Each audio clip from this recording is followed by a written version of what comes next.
Bonjour à tous et bienvenue dans ce nouveau top 5 des gauchistes de la semaine, ce rendez-vous hebdomadaire qui vous permet de constater dans la bonne humeur que nos amis gauchistes sont extrêmement inventifs quand il s'agit de dépasser les limites de la bêtise. Voilà, c'est assez savoureux. Vous appréciez beaucoup ces émissions et moi aussi, donc ça tombe bien. Et je vous propose qu'on commence immédiatement avec notre 5e place.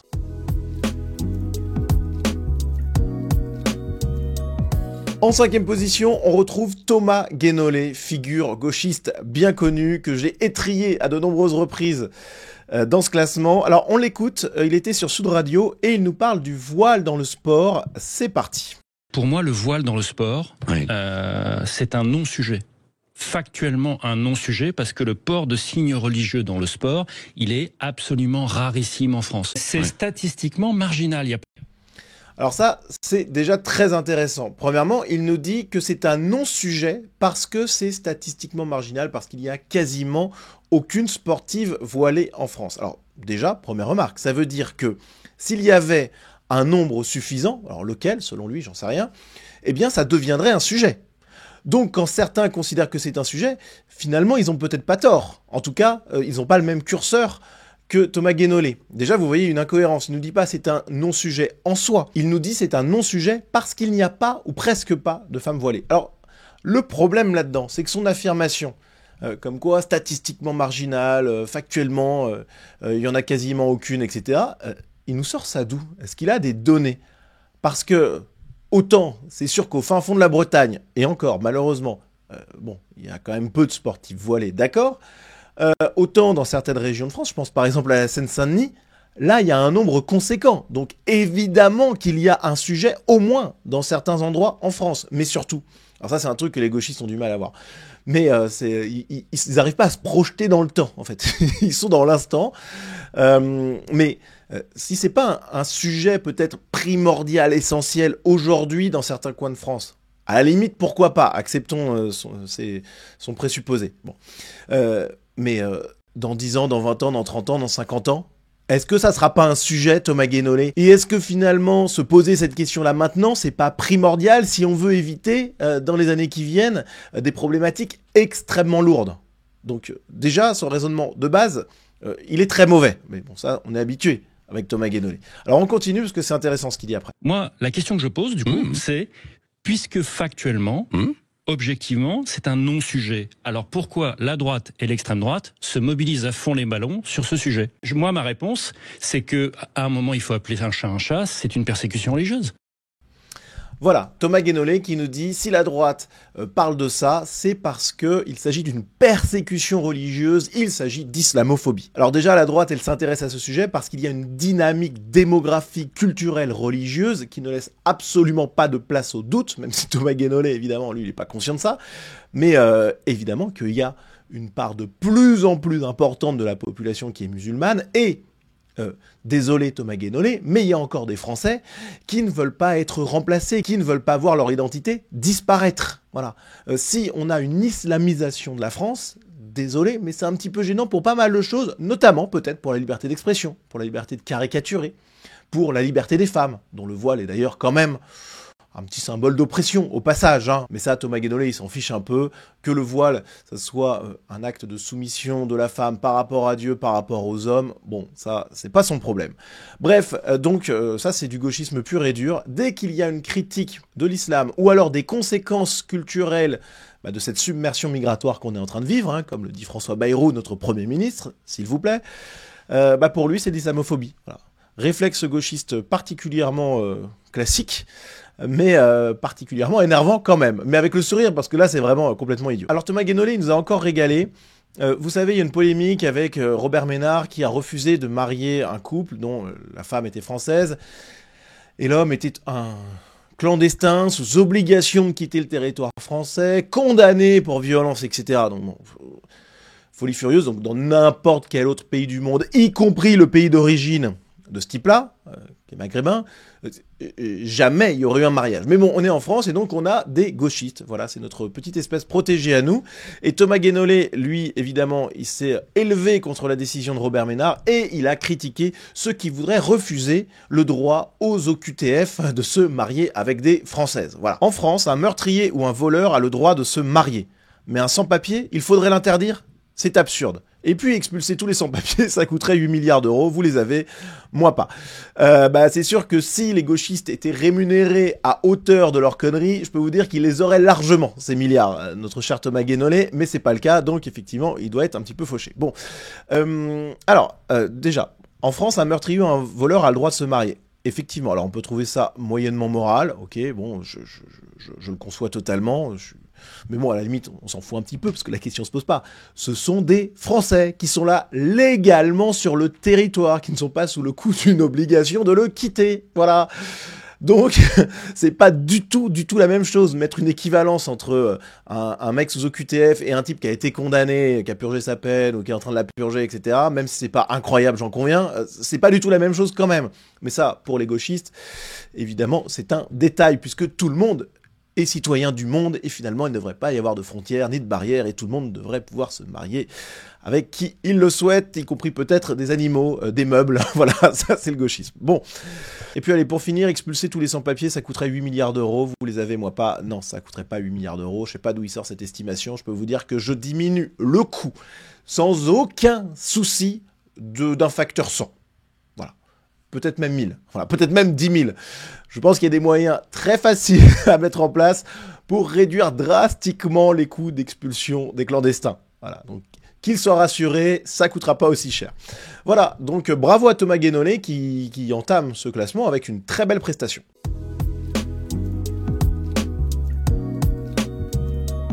En 5e position, on retrouve Sandrine Rousseau, ça faisait un petit moment qu'on l'avait pas vue, regardez-la, elle est toute heureuse, elle assiste à un match de football au stade Vélodrome, elle soutient l'Olympique de Marseille, elle est en tribune, avec un groupe de supporters, ma foi, un petit peu spécial. Alors déjà, on peut remarquer, alors elle est toute contente, hein, évidemment, on peut remarquer, ça c'est un grand classique sur les terrains de foot, notamment à Marseille, hein, le drapeau de l'Algérie derrière, bon enfin ça, on va pas s'en étonner, mais ce qui est amusant, c'est qu'on la voit ici avec un représentant d'un groupe de supporters, un représentant historique, une figure des virages, comme on dit, de Marseille, Rachid Zeroual, le patron du groupe de supporters, les South Winners. Et c'est assez cocasse, parce que Sandrine Rousseau, elle adore les hommes déconstruits, elle adore la lutte contre l'homophobie, contre la masculinité toxique, et pourtant, eh bien, elle est en compagnie de quelqu'un qui est quand même plutôt pas trop de son bord, on va dire, quoi. Hein. Alors, ceci étant dit, il est originaire d'une famille algérienne, Rachid Zeroual, donc, comme toujours avec les gauchistes, cette fascination pour les extra-européens fait que, bon, il leur pardonne tout, ça c'est l'ethnomasochisme, hein, bon. Mais c'est quand même quelqu'un qui est vachement controversé. Voilà, il a lui-même déclaré, à propos par exemple de Didier Deschamps qui était entraîneur de l'OM et qui l'a fait partir, je lui ai donné un conseil, c'était de partir de l'OM, et il est parti de l'OM, je l'ai fait trembler de tout son corps, je lui ai dit que je lui décapsulerais la tête de ses épaules, a-t-il déclaré en souriant, c'est France 3 qui nous l'apprend. Bon, c'est quand même moyennement compatible avec les valeurs de Sandrine Rousseau théoriquement, mais on la voit, elle est toute contente d'être au milieu de tout ça. Les chants homophobes, les phrases virilistes, à mon avis, il y en a eu un paquet autour d'elle, mais tant que c'est dit par des extra-européens, elle adore, regardez, elle sourit, elle est heureuse. C'est notre Sandrine Rousseau nationale, voilà, on l'adore, elle est là, à côté d'un homme qui a été condamné pour violence à plusieurs reprises, tout sourire, franchement... Mais c'est une représentante parfaite de ce qu'est le gauchisme. Donc franchement, magnifique retour en grâce dans ce classement. Ça fait plaisir de la revoir. Bravo à elle pour cette 4e place. Tiens, juste avant qu'on passe à la 3e place de ce classement, un petit mot pour un partenaire Sunrise de très grande qualité que vous connaissez peut-être déjà et que vous utilisez peut-être. Et dans ce cas-là, vous en êtes certainement satisfait. Mais si vous n'utilisez pas Ideoshock, eh bien les amis, c'est le moment de tester Ideoshock, qui est une plateforme de podcast en ligne qui résume, qui condense des ouvrages essentiels pour se forger une culture philosophique, historique, intellectuelle, politique, etc.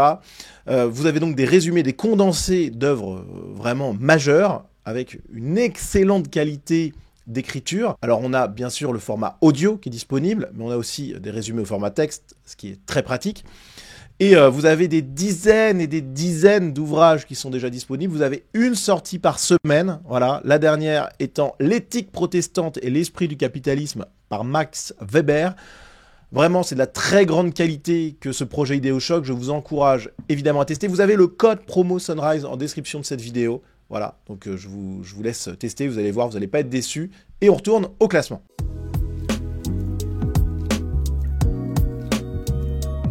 Allez, on attaque le podium de ce top 5 des gauchistes de la semaine avec Mathieu Slama, que je ne présente plus. Voilà, c'est la star, c'est le GOAT.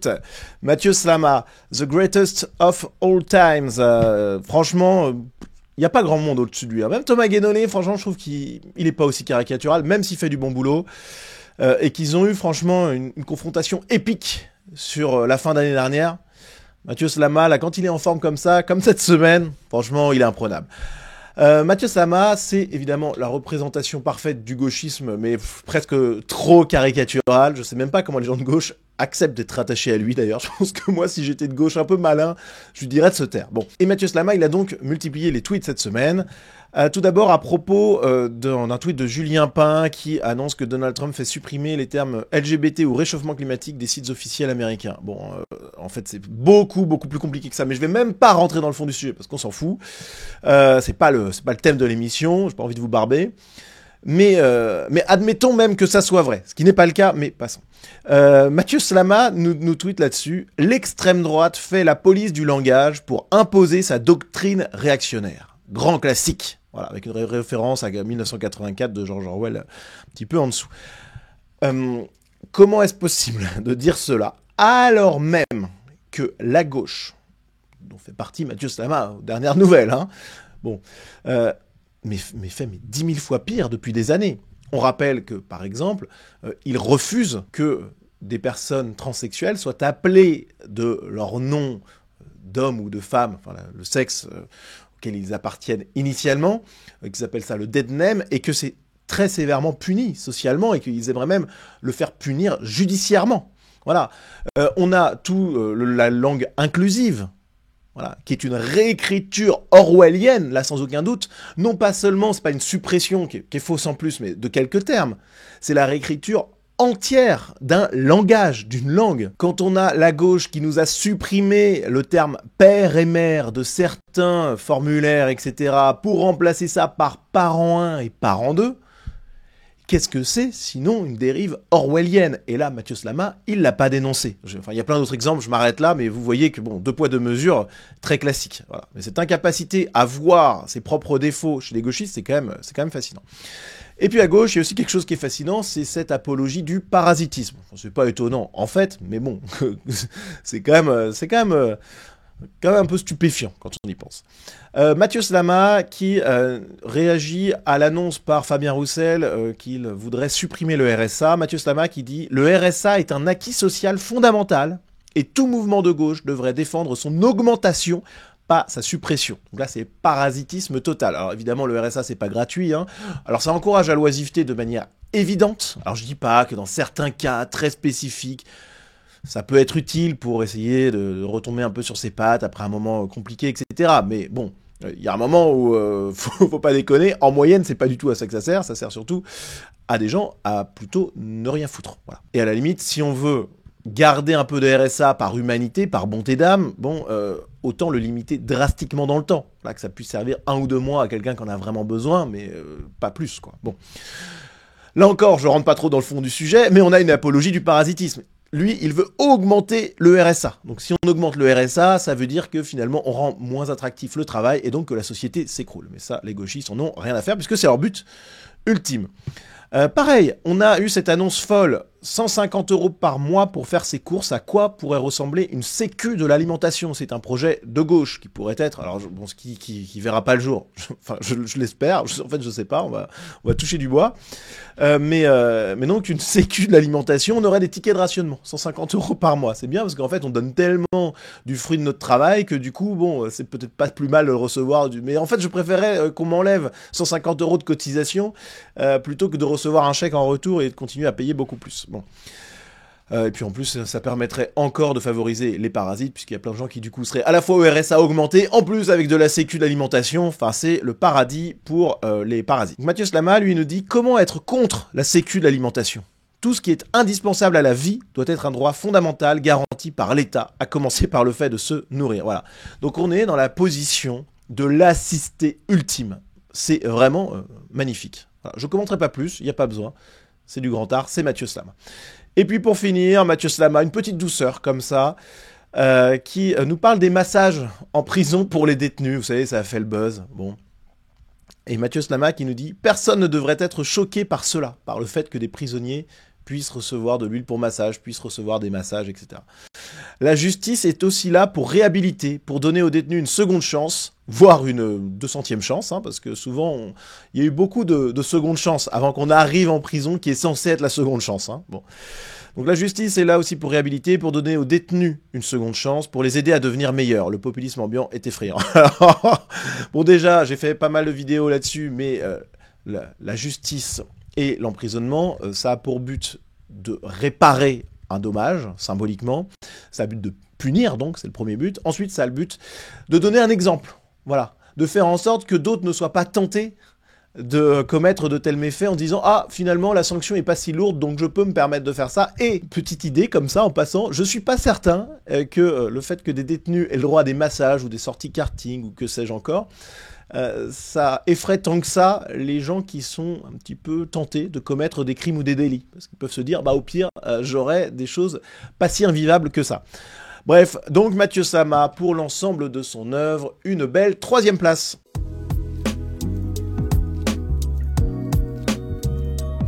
En 2e place, on retrouve Marine Tondelier, secrétaire nationale d'Europe Écologie Les Verts, qui a beaucoup publié sur Twitter, elle qui était censée quitter X, mais enfin bon, ça c'est du détail. La cohérence et la gauche, ça fait beaucoup. Donc Marine Tondelier qui nous a publié pas mal de petites choses. Alors déjà, elle parle du sentiment de submersion migratoire en disant les chiffres de l'INSEE contredisent l'idée de submersion migratoire. Ceux de l'enquête sociale européenne disent que 69% des gens ne ressentent pas de sentiment de submersion. Bayrou ne reprend que les obsessions de l'extrême droite, mais aussi ses infox. Alors, évidemment que ce qu'elle raconte est faux, qu'elle fait ce qu'on appelle du cherry picking, c'est-à-dire qu'elle choisit sciemment des données totalement tronquées et tordues et qui ne sont pas du tout en ligne avec le reste des données sur la question, et elle prend cette petite portion d'études pour valider son narratif. C'est une manœuvre classique de désinformation. Évidemment qu'il y a des chiffres délirants qui sont repris par l'INSEE sur le changement démographique en France. J'en ai d'ailleurs fait une vidéo sur la question, je vais vous mettre le lien en description, ça permettra de vous prouver de manière définitive que Marine Tondelier raconte n'importe quoi. Je suis pas certain que vous ayez besoin de cette vidéo pour vous en rendre compte, mais c'est intéressant quand même, comme quoi l'INSEE peut donner des chiffres dans un sens et dans l'autre, mais plutôt dans le mien que dans celui de Marine Tondelier. Et puis, on a ce tweet de Marine Tondelier. Alors, elle nous parle de football, là encore, comme Sandrine Rousseau, hein, tout d'un coup, ces gens se mettent à aimer le football. Bon, pourquoi? J'en sais rien. Donc, elle nous parle du club de Lens et du fait que au stade Bollaert, eh bien, il y a eu, avant le match, une interprétation du titre Les Corons par la gagnante de la Star Academy, Marine, et qui a donc chanté devant le stade. Voilà. Et donc elle nous dit « Oh là là, les frissons d'émotion. Merci Marine de la Starac pour cet hommage à Pierre Bachelet, et merci de redorer le blason de notre prénom, avec un petit smiley complice, on va dire, en référence évidemment à Marine Le Pen. Rappelons à Marine Tondelier que dans le stade de Bollaert, à mon avis, il y a très peu de gens qui étaient là et qui avaient voté pour Europe Écologie Les Verts lors des dernières élections ou pour la gauche de manière générale. On est dans une région où les autochtones votent évidemment massivement pour le Rassemblement National et pour Marine Le Pen. Et donc voilà, le prénom Marine, il n'est pas du tout connoté négativement au sein du stade Bollaert. Mais cette incapacité à voir le réel est complètement folle. Alors Marine Tondelier, elle ne s'est pas arrêtée là cette semaine. Elle nous a parlé sur Mediapart, bien entendu, du fait qu'on était en train de glisser très vite vers l'acceptation du fascisme. Elle nous dit « J'ai vu les milieux économiques, politiques et médiatiques applaudir le discours d'un député RN qui prédit l'arrivée au pouvoir de Marine Le Pen. » Donc l'arrivée au pouvoir de Marine Le Pen égale le fascisme. C'est avec ce genre de discours complètement débile, voilà, vraiment j'ai pas d'autres mots, qu'on se rend compte du vide, du néant intellectuel de la gauche. Voilà. Et le fait que les milieux économiques, politiques et médiatiques applaudissent le RN, non mais enfin, faut être déconnecté totalement du réel pour se dire ça. Comme si les médias étaient massivement pro-RN et applaudissaient Marine Le Pen. Ça n'a aucun sens, bordel. Bon. Donc voilà. Quand je vous disais qu'elle avait enchaîné, c'était quand même costaud. Et puis elle a fini avec une petite perle. Et alors celle-là, franchement, je suis obligé de la souligner. C'est assez exceptionnel. On va l'écouter. Si c'était que l'écologie qui perdait, je le prendrais pour moi. C'est l'humanité qui est en train de perdre la bataille. Parce que les enfants qui naissent cette année, personne ne peut leur garantir que la planète sera encore habitable dans 30 ans. Bah si, on peut. Il y a des gens qui peuvent leur garantir que la planète sera encore habitable dans 30 ans. Moi-même, pour commencer, je peux vous assurer que même avec un bagage scientifique quand même très maigre, d'accord, il y a absolument aucune chance que l'apocalypse écologique, l'apocalypse climatique vendue par ces obscurantistes écolo-gauchistes advienne. Voilà. Il y a zéro chance, absolument aucune, que la planète soit invivable dans 30 ans. Ce discours-là, il est fou. Voilà. Il est fou, il est dangereux en plus, parce que comme je l'ai répété à de nombreuses reprises dans des vidéos sur ma chaîne, cet écolo-apocalyptisme, il est dramatique parce qu'il amène à la décroissance, il amène à la crise économique folle, voilà.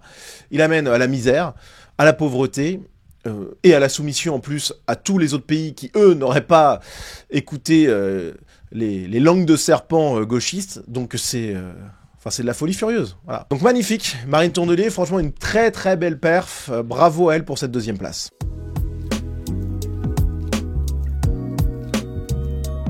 Et au sommet de ce classement, on retrouve Clémence Guettet. Alors je crois que je ne l'ai jamais mis dans ce classement, en tout cas jamais aussi haut, mais là, elle fait une entrée fracassante. Vous me direz, mais je crois pas que je l'ai déjà fait rentrer.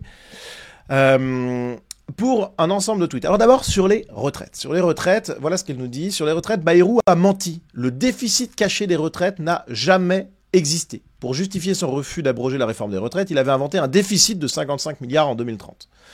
La Cour des comptes dit que ce sera 5 fois moins. Maintenant, abrogation. Alors, je vais pas rentrer dans les détails techniques de ce truc-là parce que, là encore, c'est pas l'objet de cette vidéo, mais évidemment, il y a plein de gens qui ont écrit des choses très sérieuses là-dessus qui montrent qu'il y a évidemment un énorme déficit sur la question des retraites. Ce déficit, il est compensé par l'État, c'est-à-dire par nous, par des artifices divers et variés, mais il y a bien un déficit, c'est-à-dire qu'il y a trop peu de cotisations pour trop de prestations, voilà. Mais Clémence Guettet, parce qu'il y a eu la Cour des comptes qui n'a pas répondu de manière satisfaisante sur cette question-là, elle en profite pour imposer son narratif et dire, voilà, il faut abroger la réforme des retraites. Alors, Clémence Guettet raconte absolument n'importe quoi, et je le sais complètement, sans aucun doute, c'est d'une limpidité évidente pour moi, parce que, et je vous révèle ici quelque chose que seuls les abonnés Sunrise savaient, et que j'ai quand même redit hier sur Twitter, mais il n'y a pas eu une audience de fou pour ce tweet, donc on est presque entre nous toujours. Mais je le sais parce que dans une autre vie, c'était en 2013, j'étais assistant parlementaire d'une députée écologiste. Oui, messieurs, dames, alors j'étais assistant parlementaire stagiaire, donc ça a duré quelques mois, le temps d'un stage, donc je pense que c'était entre 4 et 6 mois, je ne sais plus exactement, c'était en 2013, c'était au moment du mariage pour tous. D'ailleurs, bref... il y aurait beaucoup de choses à dire là-dessus, mais j'en dis d'ailleurs pour ceux qui veulent me suivre dans mon espace premium, j'en parle dans une FAQ notamment.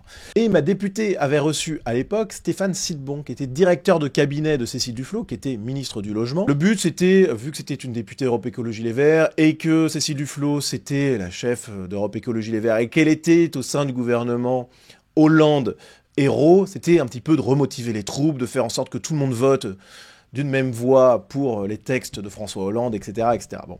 Et du coup, il y avait plusieurs sujets qui étaient abordés. Et il y a eu un moment, le sujet des retraites qui a été évoqué. Et je m'en souviens encore de ce qui a été dit, alors pas à 100%, mais là on est à 99,9%. Ce qu'a dit Stéphane Sidbon à ma députée, c'était clair, net, précis. Les retraites, c'est une bombe à retardement. On laisse la poussière sous le tapis et ça sera à d'autres de s'en occuper. Je suis quasiment certain du verbatim. Voilà. Ça vous donne une idée de ce que tout le monde sait en réalité. La gauche connaît parfaitement l'état du déficit sur les retraites. Elle sait que c'est un dossier miné. D'accord ? Elle sait qu'il faudrait mettre un énorme coup de balai, mais ils ne le font pas sciemment parce que c'est trop compliqué électoralement. Voilà. Donc on est dans la posture totale, on est dans le mensonge. Voilà ce qu'il faut avoir en tête. Mais c'est quand même beau de la part de Clémence Guettet de mentir de cette manière-là, avec autant d'aplomb. Franchement, ça c'est très propre aux gauchistes également. Et puis, allez, pour finir, et c'est quand même ça aussi qui lui vaut d'être en première place de ce classement des gauchistes de la semaine, cette déclaration. Tous les attentats sont d'extrême droite. Oui, oui, vous avez bien entendu. Tous les attentats, qu'ils soient commis par des musulmans ou par des terroristes d'ultra-gauche, finalement, eh bien oui, tous les attentats sont d'extrême droite.